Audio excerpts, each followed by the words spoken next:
వాళ్ళు క్యాన్సిల్ చేసిన మాకేం సార్ ఇది ఇబ్బంది, నాకు అర్థం కాదు. మీరు కూడా ఓకే నో ప్రాబ్లం, దానిలో నేను చూసుకుంటాను. సగం దూరం పోయినాక క్యాన్సిల్ చేస్తున్నారు. మరి నాకు సగం దూరం పెట్రోల్ కాలుతుంది, మరి నాకు దానికి బాధ్యత ఏంటి ఇది?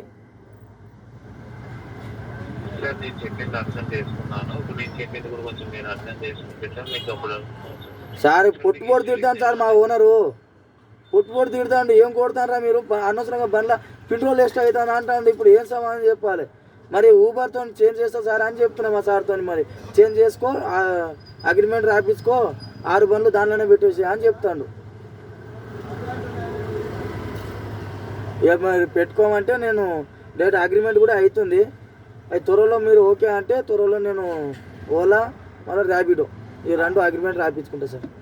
ఇక గిట్లా ఊకే ఊరాలంటే నా వల్ల అస్సలు అవుతుంది. దీంతో 3వ సారి కంప్లీట్ ఇచ్చింది నేను. 3వ సారి కావాలంటే మీ కాల్ లిస్ట్ మీ కంప్యూటర్ ల్యాప్టాప్లో ఉంటాయి కదా, చూడండి ఒకసారి. భానుతో నరేష్ అని ఉంటుంది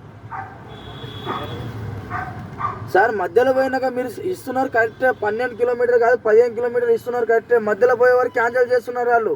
దాని సమాధానం ఎవరు చెప్పాలి? దాని జవాబు చెప్పండి నాకు. దాని జవాబు చెప్పేసి మీరు ఏం చెప్పినా దాని మీద సమాధానం చెప్పగలుగుతాం. ఆల్రెడీ చెప్పాను సార్. మీకు మీరు మీకు నార్మల్ సార్ వాళ్ళు ఇచ్చేది నాకు లాంగ్ ట్రిప్ కాదు. అక్కడ నుంచి నన్ను అలా ఎక్కించుకొని 5 కిలోమీటర్ దించాలి. 5 కిలోమీటర్ 13 కిలోమీటర్ 5 కిలోమీటర్ అది 13 అది మన 13 కిలోమీటర్ ఉంటే 6 కిలోమీటర్ పోతున్నా క్యాన్సిల్ చేస్తాను. దాని బాధ్యత ఎవరు?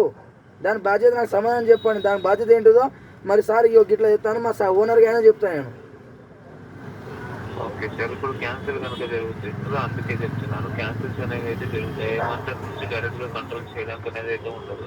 ఎందుకంటే రైడర్ అనే వాళ్ళు క్యాన్సిల్ ఇప్పుడు మీ కంపెనీ నుంచి తలిగే అది సిగ్నల్ మీ కంపెనీ నుంచి తలిగే ఇటు వస్తుంది, నా దగ్గరకు వస్తుంది కదా, నా దగ్గర డైరెక్ట్ రాదు కదా.